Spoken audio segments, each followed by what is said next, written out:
Kalau saat pemakaman diadzani bahkan boleh diadzani dan iqamah itu sunnah. Tapi itu sunnah khusus untuk mayat diadzani. Misalnya tidak adani nggak apa-apa. Karena itu ikhtilaf, tidak semua imam menganggap kalau adzan dan iqamah dalam sholat itu semua imam ittifaq bahwa sunnah adzan dalam sholat. Baik.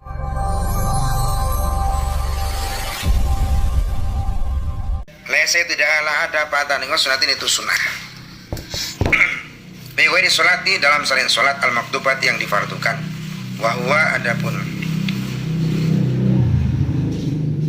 kalau museh kadzalika seperti itu.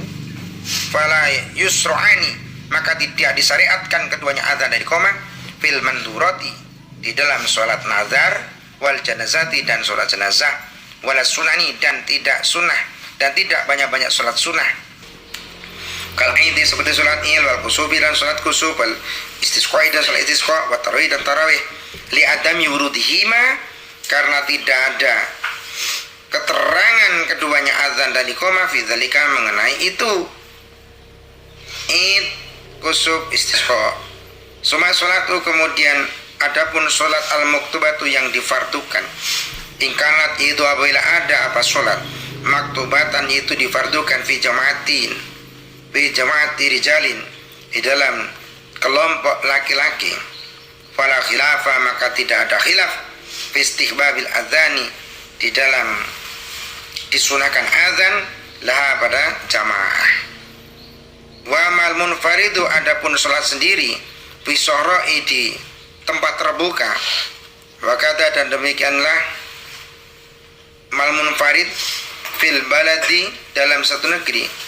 Fa yu'adzinu, maka mengadzani orang itu halnya pula al-madad di atas madhab di ana wa sallallahu wasallam, kan sungguhnya Nabi sallallahu alaihi wasallam qala bersabda Nabi li Abi Sa'id al-Khudri pada Abi Sa'id al-Khudri radhiyallahu an, ini sesungguhnya aku ara itu melihat aku kepadamu, tuhibbu itu senang engkau, ini sungguhnya aku ara itu melihat aku kepadamu, tuhibbu itu senang engkau al-badiyata pada hutan, wal ghanama dan kambing.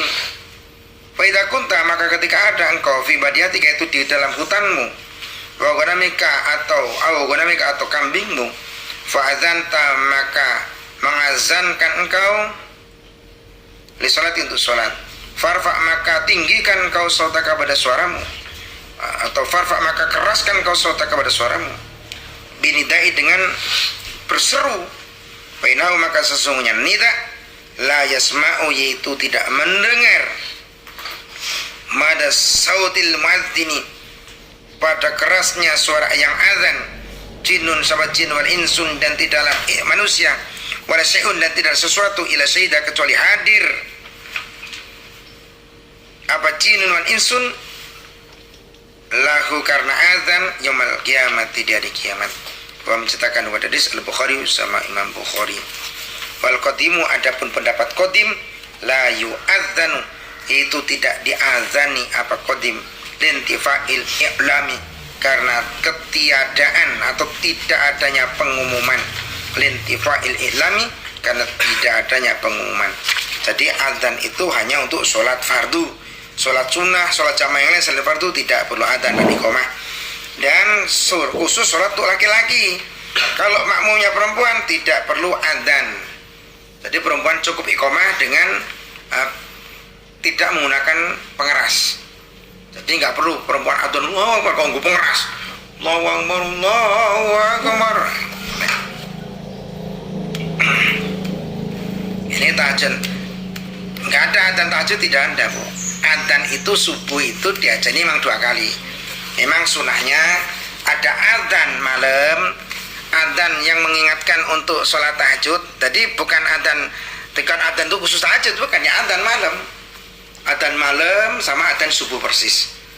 Nah, malam itu khusus untuk mengingatkan orang untuk bangun malam. Tapi tahajudnya tidak perlu adzan dan iqamah, tahajudnya. Sholat tahajud tidak perlu adzan dan iqamah, cukup langsung as-sholatu jami'ah, as-sholatu sholat tahajud, sholat tarawih kan tuh, as-sholatu jami'ah. Kan kalau tarawih kan begitu. jamiatan asabakumullah. Nah, kada gitu kan.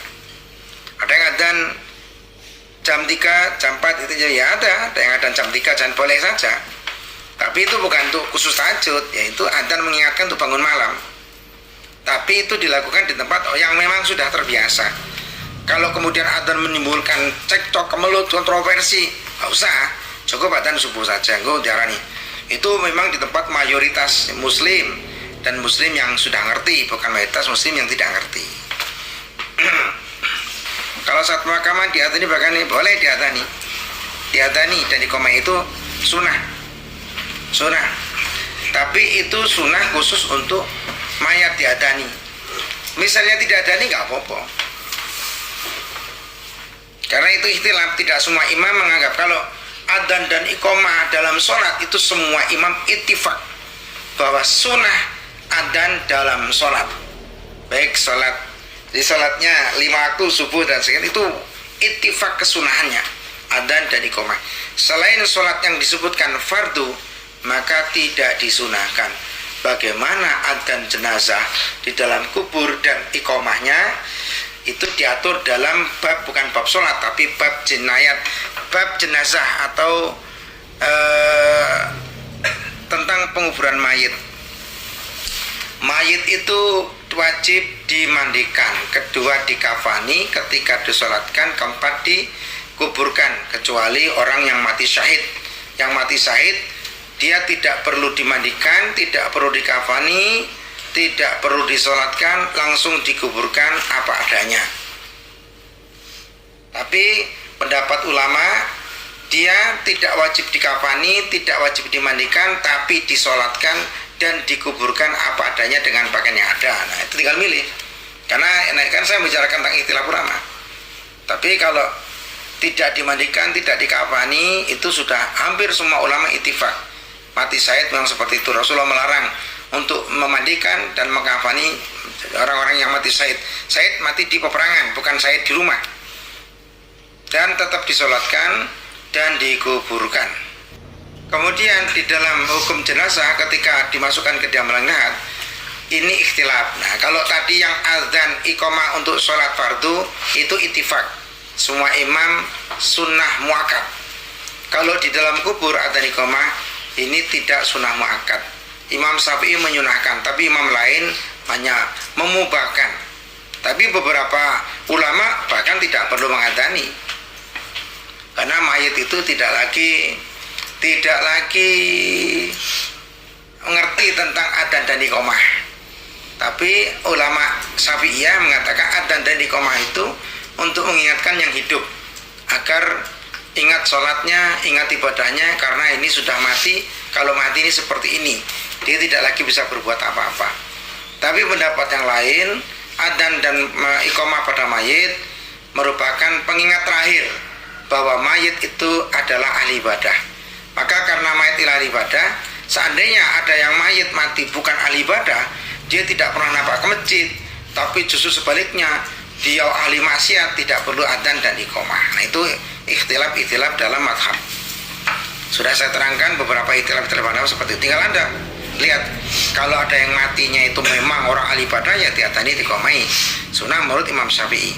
Kalau beber belas wawaira pernah nyoba masjid, ingkar malah nggak usah diadzani diqamai. Ya cukup karena dia muslim, ya dimandikan, dikafani, disolatkan, dikubur, selesai. Nah, saya saat lahir diazani, ketika mati pun diazani. Yaitu sunnah pada bab kelahiran, bab wiladah. Tadi di kitab menerangkan kesunahan di bab sholat. Kalau bab wiladah benar, Nabi yang tidak diganggu oleh setan ketika lahir itu hanya Nabi Isa. Maka syariatnya Rasulullah SAW ketika lahir diadzani kuping kanannya, diqomati kuping kirinya sebagai benteng. Dan rekaman pertama yang masuk pada otak anak kecil mengingat adzan dan iqamah, supaya paham ketika adzan dan iqamah berarti dia harus ibadah, harus sholat. Karena babnya beda-beda. Kalau tadi bab sholat, ini bab jenazah sama bab wiladah. Karena sunnah juga ada angin kencang, disunahkan adzan, ini juga sunnah. Tadi keterangan-keterangan ini yang bab sholat ini, bab angin kencang ini juga sunah adzan. Ada kebakaran, yang lain jangan ambil air untuk nyiram, salah satu disunahkan juga adzan. Jadi adzan ini kalau untuk keseluruhan, bukan dalam bab sholat saja, banyak yang dianjurkan untuk adzan. Pas angin kencang, ada gempa bumi, ada banjir bandang, ada kebakaran, salah satunya disunahkan untuk adzan. Nyari tempat yang aman untuk adzan. Karena dalam adzan itu ada nilai keberkahan. Adzan itu ada nilai keberkahan.